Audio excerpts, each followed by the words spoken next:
Selingkuh dengan bos, wanita ini jatuh miskin.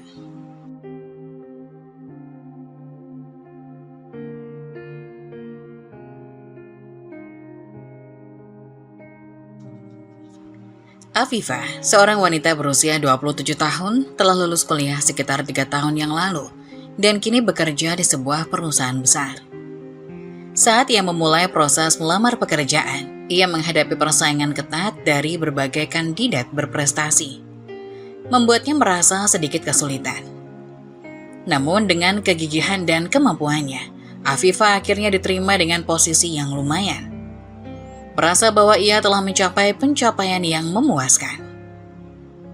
Di tengah kesibukan pekerjaan, Afifa menjalin hubungan dengan Fauzan, kekasihnya yang juga bekerja dalam divisi yang sama dengannya.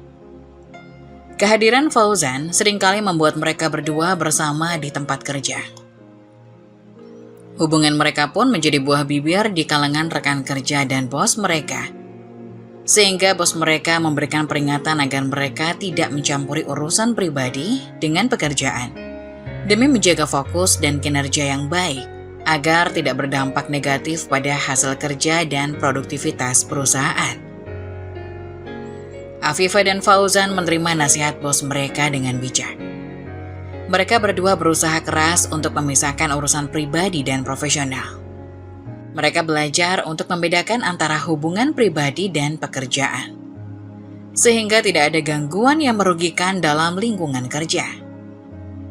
Meskipun terkadang sulit untuk memisahkan antara emosi dan tugas profesional, Afifa dan Fauzan sering mendukung dan memahami pentingnya menjaga profesionalitasnya dalam bekerja.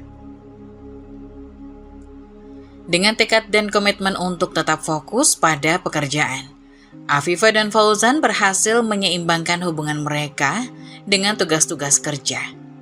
Mereka belajar untuk menghormati batas antara kehidupan profesional dan pribadi, sehingga dapat memberikan yang terbaik dalam kedua aspek tersebut. Keberhasilan mereka dalam membedakan antara cinta dan karir menjadi bukti bahwa mereka mampu mengatasi tantangan dan menjaga keseimbangan yang baik dalam hidup mereka. Afifa menatap cermin, wajahnya muram. 3 bulan sudah berlalu sejak ia memulai pekerjaan ini, dan rasa tidak puas mencengkram hatinya. Ia melihat teman-temannya yang bekerja di posisi yang sama, menikmati hidup dengan bebas. Mereka bisa jalan-jalan kemana saja, makan di restoran mewah, membeli baju baru tanpa harus memikirkan beban. Kenapa aku tidak bisa seperti mereka? Gumam Afifa. Matanya berkaca-kaca. Ia ingat saat pertama kali menerima gaji. Ia langsung membagi sebagian besar untuk adik-adiknya. Kebutuhan mereka selalu menjadi prioritas. Sementara kebutuhan pribadinya seringkali terabaikan. Ia kerap mengalah, memilih untuk makan sederhana, menahan keinginan membeli baju baru, demi memastikan adik-adiknya memiliki cukup uang untuk sekolah dan kebutuhan lainnya. Aku sudah berkorban banyak, batin Afifa. Suaranya bergetar. Tapi kenapa aku masih merasa terkekang? Afifa teringat kembali saat-saat ia harus menahan rasa lapar karena uangnya habis untuk membeli sepatu baru untuk adiknya. Saat ia harus menahan keinginan untuk membeli buku baru karena uangnya sudah habis untuk membayar biaya sekolah adiknya. Saat ia harus bekerja lembur demi mendapatkan uang tambahan untuk membeli obat adiknya yang sedang sakit.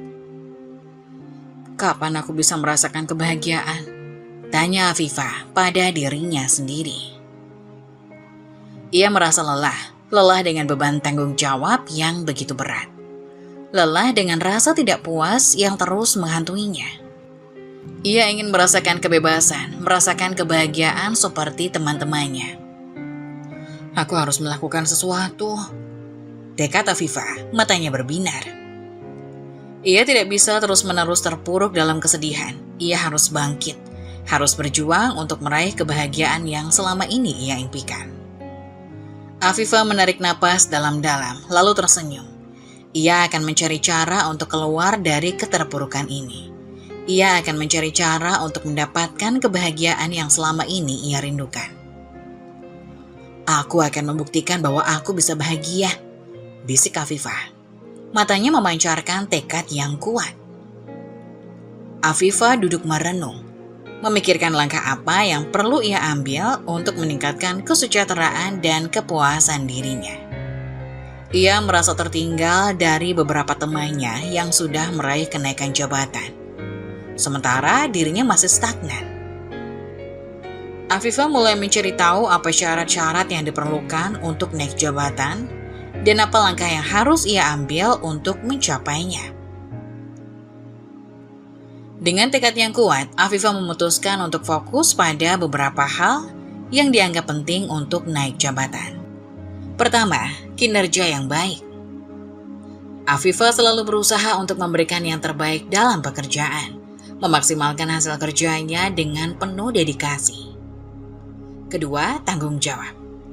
Afifah tidak pernah mengabaikan tugasnya, bahkan jika itu berarti bekerja melebihi batas waktu yang ditentukan, karena ia percaya bahwa hari esok tidak selalu menunggu.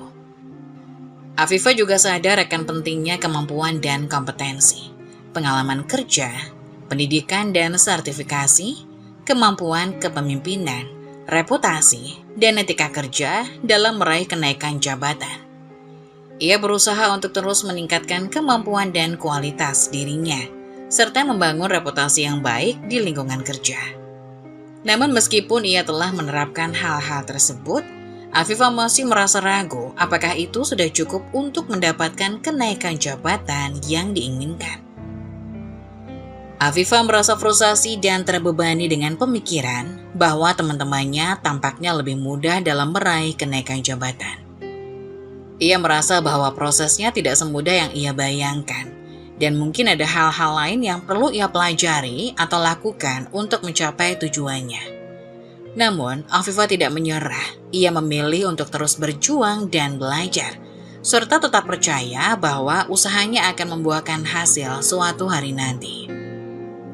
Dengan semangat dan determinasi yang tinggi, Afifah siap untuk menghadapi tantangan dan rintangan dalam perjalanan karirnya. Meskipun ia merasa tertinggal, Afifah yakin bahwa dengan kerja keras, kesabaran, dan ketekunan, ia akan berhasil mencapai tujuannya dan meraih kenaikan jabatan yang ia idamkan. Afifah menarik napas dalam-dalam, jantungnya berdebar kencang. Ia sudah memutuskan untuk menanyakannya langsung kepada manajer Arit. Rasa penasaran dan kekecewaan yang selama ini menggerogoti hatinya harus terjawab. Ia melangkah menuju kantor manajer Arit. Dengan hati-hati membuka pintu dan menunduk hormat. "Permisi Pak," sapa Afifah, senyumnya sedikit gugup. "Silakan Afifah," jawab manajer Arit, tatapannya ramah. Afifah mendekat, duduk di kursi di depan meja kerja manajer Arit. Di atas meja sebuah namtek bertuliskan Arit, manajer, terpasang dengan rapi. "Ada apa Afifah?" tanya manajer Arit, nada bicaranya hangat. Afifah menghela napas, mencoba untuk tenang. "Pak, saya ingin bertanya tentang kenaikan jabatan," katanya, suaranya sedikit gemetar. Manajer Arit mengerutkan kening. "Kenapa Afifah? Apakah kamu ingin mengajukan permohonan kenaikan jabatan?" "Sebenarnya saya ingin tahu Pak, kenapa saya belum naik jabatan. Saya pikir kinerja saya cukup bagus selama ini. Saya selalu menyelesaikan tugas dengan baik, tidak pernah melanggar peraturan, dan selalu berusaha untuk memberikan yang terbaik untuk perusahaan." Jelas Afifah, matanya berkaca-kaca. Manajer Arit terkekeh pelan. "Afifah, kamu iri dengan teman-temanmu yang naik jabatan ya?" Afifah menggeleng cepat. Bukan begitu Pak, saya hanya ingin tahu apa yang harus saya lakukan agar bisa naik jabatan." Manajer Arit tersenyum. "Afifah, kenaikan jabatan itu tidak hanya ditentukan oleh kinerja yang bagus, ada banyak faktor yang dipertimbangkan, seperti pengalaman, kemampuan kepemimpinan, dan keputusan dari pihak HR." "Keputusan dari pihak HR?" tanya Afifah bingung. "Iya Afifah, pihak HR memiliki peran penting dalam menentukan siapa yang layak untuk naik jabatan. Mereka akan menilai potensi dan kemampuan karyawan secara keseluruhan, termasuk kinerja, pengalaman, dan sikap. Jawab manajer Arit. Afifah terdiam, matanya menatap kosong pada meja kerja manajer Arit. Ia merasa seperti terjebak dalam sebuah permainan yang rumit. Ia bekerja keras, berusaha memberikan yang terbaik, tetapi ternyata masih ada faktor lain yang menentukan nasibnya. Jadi, apa yang harus saya lakukan? Tanya Afifah, suaranya lirih. Manajer Arit menepuk bahu Afifah. Tenang Afifah, teruslah bekerja dengan baik. Tunjukkan potensi dan kemampuanmu. Jangan pernah berhenti belajar dan berkembang, dan percayalah, kesempatan akan datang pada saat yang tepat. Afifah mengangguk. Hatinya masih dipenuhi rasa kecewa.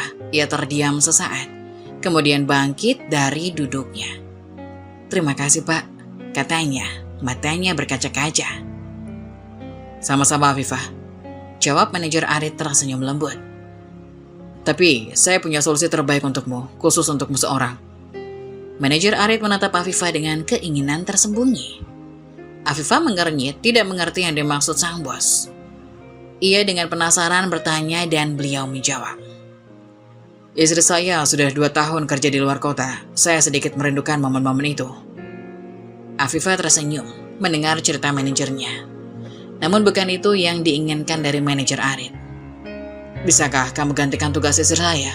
Saya jamin kamu akan naik jabatan setelah melakukannya. Dengan saya. Tentu terkejut diberi tawaran seperti itu. Tapi Afifah juga bimbang. Ia meminta waktu kepada manajer Arit tentang apa yang beliau janjikan dan apa yang harus Afifah lakukan untuk menebus itu. Apalagi Afifah memiliki kekasih yang satu perusahaan dengannya. Jangan sampai ia mendengar tawaran dari bosnya ini. Afifah keluar dari ruangan manajer Arit. Langkahnya gontai, ia masih merasa bingung dan kecewa. Namun ia juga bertekad untuk terus berusaha dan membuktikan kemampuannya. Ia akan terus belajar, terus berkembang, dan terus berjuang untuk meraih impiannya. Seminggu telah berlalu sejak Afifah memutuskan untuk mengambil jalan pintas menuju karirnya. Keputusan yang berat yang menggerogoti hatinya setiap malam. Namun wajah ibunya yang pucat pasi saat menceritakan kesulitan ekonomi dan impiannya untuk memberikan kehidupan yang lebih baik bagi adik-adiknya menjadi pendorong kuat. Hari ini, manajer Arit mengajaknya ke rumahnya. Rumah mewah yang selalu ia lihat dari kejauhan. Kini terasa begitu dekat.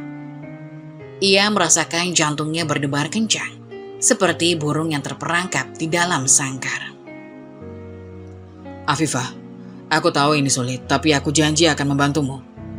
Bisik manajer Arit, matanya menatapnya dengan penuh makna. Afifah hanya mengangguk, matanya berkaca-kaca. Ia mencoba untuk bersikap tegar, mengingat tujuannya. Ia harus kuat dan ia harus berhasil. Di dalam kamar yang dipenuhi aroma parfum mahal, Afifah merasakan tubuhnya menegang. Ia mencoba untuk menolak, namun tangan manajer Arit yang kuat menariknya semakin erat. Ini hanya untuk karirmu, Afifah. Ini hanya untuk karirmu, Afifah. Jangan pikirkan yang lain, ucap manajer Arit. Suaranya terdengar lembut namun penuh otoritas. Afifah memejamkan mata, air matanya mengalir deras. Ia merasakan tubuhnya seperti kayu yang dipaku. Tak berdaya. Aku akan tetap mencintaimu, Afifah. Bisik manajer Arit mencium keningnya lembut. Afifah hanya bisa terdiam, hatinya hancur berkeping-keping. Ia mencoba untuk fokus pada tujuannya. Namun bayangan kekasihnya yang selalu menemaninya dalam suka dan duka terus menghantuinya. 2 bulan berlalu, Afifah merasakan beban yang semakin berat. Ia harus berpura-pura bahagia di depan kekasihnya. Sementara hatinya tercabik-cabik. Ia harus berhati-hati menjaga rahasia ini agar tidak terbongkar. Suatu hari Afifah dipanggil ke ruang rapat. Keputusan kenaikan jabatannya telah diumumkan manajer Arit dengan tersenyum puas. Matanya berbinar-binar. Selamat Afifah, kamu pantas mendapatkannya, ucapnya. Tangannya meraih tangan Afifah. Afifah hanya bisa tersenyum kecut, hatinya terasa kosong. Belum sempat Afifah membalas ucapan selamat dari bosnya, seorang wanita datang langsung menampar pipi kirinya. Dalam hati terjadi ledakan yang membuatnya terdiam. Bibirnya keluh dan matanya membelalak. Ini tak seperti yang ia bayangkan. "Bisa-bisanya kamu mendekati suami saya untuk naik jabatan," jerit wanita tersebut sambil menunjuk-nunjuk Afifah. Afifah duduk, merasa malu yang luar biasa. Pihak HR yang masih berada di ruang rapat saling bisik-bisik. Mereka langsung sadar mengapa tiba-tiba manajer Arit mengusulkan Afifah agar naik jabatan. Ternyata ada sangkut pautnya dengan menggoda sang bos. Tidak bisa menyangkal ini memang benar adanya yang dilakukan Afifah. Ia meremas kedua tangannya sambil tetap menunduk. Karena kekacauan ini, manajer Arit menenangkan istrinya sambil menjelaskan beberapa hal mengenai Afifah. Sedangkan Afifah, ia tidak jadi naik jabatan. Bahkan ia mendengar hendak dipecat lantaran termasuk pelanggaran aturan perusahaan. Alhasil Afifah diminta keluar ruangan selama mereka berdiskusi. Entah bagaimana, begitu Afifah keluar ruangan, sudah ada karyawan lain yang memandangnya sinis seolah menghakimi. Mereka tahu apa yang terjadi di dalam, bahkan mungkin mendengar semuanya. Di antara karyawan yang berkerumun, ada Fauzan, kekasih Afifah salah satunya. Ia menghampiri Fauzan, menangis di hadapan laki-laki tersebut, menumpahkan semua yang ia pendam selama di ruang rapat. Namun reaksi Fauzan menambah rasa sakit hati yang meradang di dada Afifah. Kekasihnya meninggalkannya begitu saja, bahkan tanpa sepatah kata pun. Afifah merasa dunianya runtuh saat kekasihnya, Fauzan, meninggalkannya tanpa sepatah kata setelah kepergok selingkuh. Penderitaannya bertambah ketika sekretaris manajer Arit menyampaikan bahwa Afifah dipecat dari pekerjaannya, membuatnya kehilangan sumber penghasilan dan stabilitas hidupnya. Afifah merasa bingung dan terpuruk. Ia tidak tahu harus mulai dari mana. Dengan hati yang berat, Afifah membawa barang-barang pribadinya keluar dari kantor. Rekan kerjanya yang dulunya menghormatinya, kini tidak lagi memperlihatkan rasa hormat. Membuat Afifah merasa terasing dan sendirian.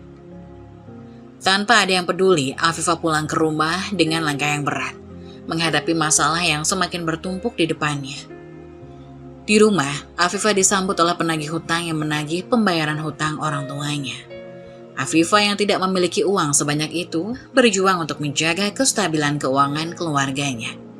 Ia meminta penagih hutang untuk memberinya waktu, sementara ia mencari solusi untuk masalah keuangan yang semakin membelit. Afifah bertemu dengan kedua adiknya yang masih duduk di bangku SMP. Dengan terseduh-seduh ia meminta agar kedua adiknya untuk tidak melanjutkan sekolah karena tidak punya biaya. Awalnya kedua adiknya menolak, namun mereka akhirnya memahami kondisi keluarga mereka dan memilih untuk mendukung keputusan Afifah. Mereka berdua tidak lagi berangkat sekolah, menyadari bahwa situasi keluarga mereka membutuhkan perhatian lebih dari sebelumnya. Untuk mengatasi masalah keuangan, Afifah menjual rumah peninggalan orang tuanya.